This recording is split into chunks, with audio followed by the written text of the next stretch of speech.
Bem, guys, what's going on? Robert, estamos de volta, mais um vídeo para você que está nos acompanhando. Pessoal, vamos falar um pouco aí sobre o novo rosto do fascismo numa depuração de um novo plano Marshall na América do Sul. Tem que tomar cuidado, tem que estar atento a todas essas configurações. Tentar resumir aqui rápido a transformação de uma nova esquerda no Brasil pelo, a gente vai comentar daqui a pouco, um dos candidatos a Prefeitura de São Paulo, falar um pouco sobre também a conjuntura revolucionária da Nicarágua, que traz um embate fundamental para que a gente possa criar um espaço determinado entre o abismo, e falar um pouco sobre o sentimento de superioridade enraizado na inconsciência e principalmente a consideração da cultura ocidental, que humilha, propriamente dito, o sul global, ou seja, o sul global. Nós, que somos país periférico, terceiro mundo, e muita gente não entende que o sentimento de superioridade do fascismo, que numa época mais pós-moderna, nem contemporânea, é uma era singela de tecnologia, onde você pode difundir polos. Então vamos começar pela Laura Richams, que ela controla o segundo comando das forças norte-americanas na Colômbia. Ela esteve na Argentina várias vezes com Javier Milei, que usou o teorema de Baglini para poder ganhar as eleições. Vocês estão vendo que o que está acontecendo na Argentina, depois a gente explica, né, literalmente, e o país está indo à deriva, literalmente. Ela também esteve no Brasil, e no Brasil ela conversou com o governo Lula, o governo Lula-petismo, aí que tem uma projeção progressista, social-democrata, mas um governo totalmente neoliberal econômico, que tem aí o preenchimento das benesses dentro do neoliberalismo. Essa é uma parte das conciliações de classe propriamente dita. Você precisa entender isso. Então ela fala que o Brasil é um país estratagema, é um país que é um celeiro do mundo. Ela copia a frase de Getúlio Vargas. Ela é uma mulher, Laura Richam, e fala que a Amazônia também é o pulmão do mundo. Fala sobre principalmente o combustível fóssil no Brasil, reserva de petróleo é a quarta maior não produção, primeira a Venezuela, e ela faz vários questionamentos sobre a questão do agrobusiness, das questões desse sistema pós-moderno, e ela também enfatiza as questões propriamente dito de minerais que o país tem. Mas o mais importante disso é que ela não dá deliberadamente o espaço para que o país possa crescer através de uma patente intelectual, ciência e tecnologia, para criar produtos manufaturados e cadeias produtivas. Resumindo, ela diz que se o Brasil literalmente ultrapassar a linha demarcatória, o Brasil vai servir ou vai sofrer grandes sanções propriamente dito. Então, a gente faz uma análise pelo esse contexto, porque o Lula até agora não se posicionou referente à questão da Venezuela. Então, a gente vê que muitas das vezes nós temos aí uma política exterior do Brasil que deixa um certo comprometimento aí à deriva. Ou seja, o governo brasileiro nunca conseguiu ter uma opinião formada quanto a isso. Vou dar um exemplo da Rússia. Aqui ninguém monta a base da OTAN, aqui ninguém vai invadir, quem manda nesse país somos nós, e nós vamos fazer o que deve ser feito. E fizeram. Vocês estão vendo o que está acontecendo em Kiev lá. A Ucrânia já ultrapassou e muitas das vezes os Estados Unidos fica de lado, só colocando lenha na fogueira para que possa integrar, né, literalmente, né, o Putin, instigar, né, o Putin, para que o Putin possa usar um armamento mais pontual. Tudo isso faz parte de uma estratégia propriamente dita na América do Sul, um novo plano Marshall quanto à questão Global Sul, somos nós, país periférico. Então aí você vê uma latente. Por outro lado, você vê um projeto de transformação criado pela esquerda, para eliminar a esquerda brasileira, ou seja, esse projeto ele é inerido pelo National Endowment Democracy, é a mesma entidade que patrocina o Boulos, em primeira mão para vocês aqui, como IREE, que eu vou estar explicando nos próximos vídeos. São grandes fundações que patrocinam não só o Guilherme Boulos, Gabriel Boric, no Chile, Tabata Amaral, movimento Student for Liberty de Nova York, que foi trazido pelo MBL, e aí vai, literalmente. Então, há um projeto, é uma caracterização integral para criar um projeto, ou seja, o bolo está sendo submergido para criar esse projeto de transformação da esquerda brasileira, para poder eliminar o lulopetismo. Então, a gente sabe que, na realidade, eles vão condicionando, não é um golpe propriamente dito, mas vão condicionando para que a população possa não perceber e não parecer que, literalmente, é um golpe, é um projeto de substituição da esquerda, ou seja, que na realidade não vai ser uma esquerda, vai ser um governo de punho neoliberal. É o parecidíssimo com o Gabriel Boric do Chile, que tem a vertente dos nirvanas por perto dos norte-americanos. Então, você que está do outro lado, preste bastante atenção. Diga-se de passagem, tem muita gente que acha que o Bolo vai substituir o Lula, que na realidade não é nada disso. 1979, julho de 1979, lá na Nicarágua nós tivemos uma revolução sandinista, que teve como base na Nicarágua 3 vertentes importantes que você precisa entender.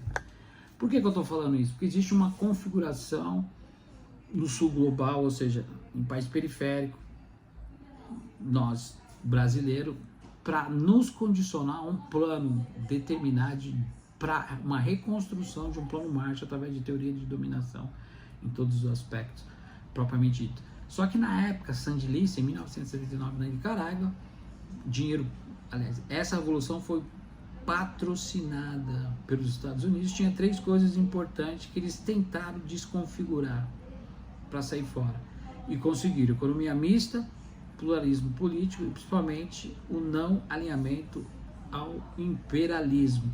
Isso é coisa extremamente importante que a gente precisa entender, porque muitas das vezes a gente não entende o que a Palestina está fazendo e o que a Venezuela está fazendo, porque muitas das vezes para o sionismo e para a sociedade contemporânea, isso na verdade formal imperialista e burguesa, ela muitas das vezes é condicionado na mente das pessoas que o movimento de libertação nacional é associado a grupo terrorista. Pelo que pareça, você não pode estar de cabeça baixa, literalmente. Então, resumindo nessa questão, principalmente dessa reconstrução, que muitas das vezes as pessoas não entendem como surge caricaturas como Pablo Marçal, Eduardo Moreira, Tabata Amaral, os movimentos MBL. Então existe uma caricatura estrutural, orgânica e homogênea na sociedade, onde o povo é se deixar de se levar condicionalmente por contradições que não vai levar. Então esse sentimento de superioridade, dessa supremacia, dessa autonomia definida entre classes, é que está deixando a deriva à política condicionada ao neoliberalismo. Ou seja, o racismo de nosso tempo não é uma continuação ideológica racista da era colonial. Então, esse velho racismo do passado é uma expressão de superioridade da raça dominante que possui hoje tecnologia para poder explorar o seu espaço propriamente dito, o seu indivíduo, mas não com base numa fomentação de criação de correlação de força ofensiva contra a ordem através de um projeto determinado para a reconstrução do Estado soberano como um todo. Agora, muitas das vezes, o racismo é latente porque existe uma diferença antropológica entre o fascismo histórico e a sua reparação contemporânea. Isso é importante você entender, porque existe um traço comum ligado entre o velho fascismo e o culto do renascimento de uma supremacia que surge com a direita norte-americana através do trumpismo. Então a gente tem que tomar cuidado. O Brasil só teve 3 presidentes que concluíram o mandato. O Brasil passou por vários planos, Marshall, Condon, Murdoch, golpes, 3 presidentes, o resto foi assassinado, golpe, impeachment, aquilo que a gente sempre comenta. O Brasil passou por compliance, lawfare, poverty action solution, e agora nós estamos vivendo a maior teoria da dominação em todos os aspectos, que tenta capturar o sentimento da fé daquelas pessoas humildes para criar uma ausência da democracia propriamente disso. Então tudo isso tem um conceito científico, um conceito de raça, um conceito de autoidentificação literal, que desempenha um papel crucial na história do colonialismo, do feudalismo propriamente dito moderno, desempenhado através de um papel funcional que atua na catástrofe do capitalismo, porque o capitalismo ele precisa abraçar o fascismo, essas vertentes literais, para que as coisas possam acontecer. Então tudo isso, esse retorno do pós-moderno, dessa fase, dessa corrente ideológica do fascismo, ela está baseada na antropologia que complementa o diferente. Ou seja, vou te dar um exemplo para você. Muitas das vezes a gente não consegue entender por que na política representativa agora a ideia é criar um inimigo visível e você demonizar. É o que está acontecendo com o Pablo Marçal. Ele se disse contra a questão hemogênica do sistema, ele não representa o lixo que está aí, mas faz parte do sistema. Ele se entra em alta contradição porque ele descobriu que através desse idealismo que ele tem, falhas na política, onde ele acha que humilhar o seu inimigo é a questão fundamental para você alavancar a opinião pública, que muitas das vezes isso é nostálgico.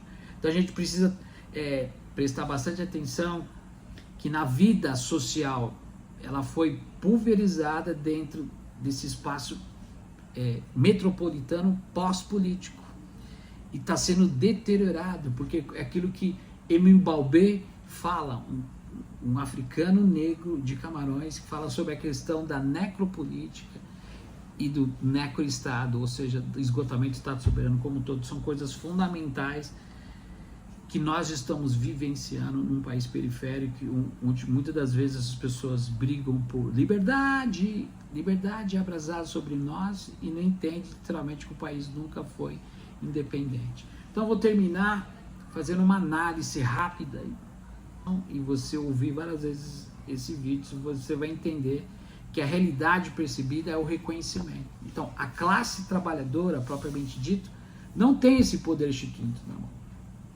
Um cara que quer lutar pelo povo, lutar pelos menos favorecidos e não ter um plano, ou seja, uma ditadura do proletariado, ou seja, não ter uma ruptura para que a gente possa construir um projeto de governo de cunho popular, é porque ele literalmente defende esses mecanismos que eu acabei de falar para vocês.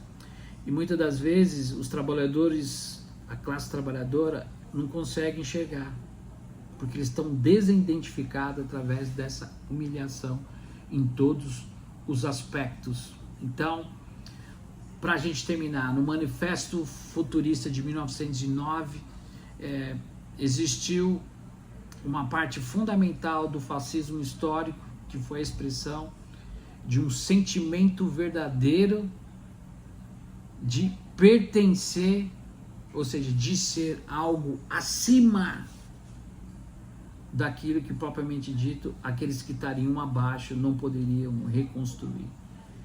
Com esse ar de superioridade, para que a gente possa estar de joelho dentro desse apogeu. Ou seja, você trabalha, produz e não tem os meios de produção na mão.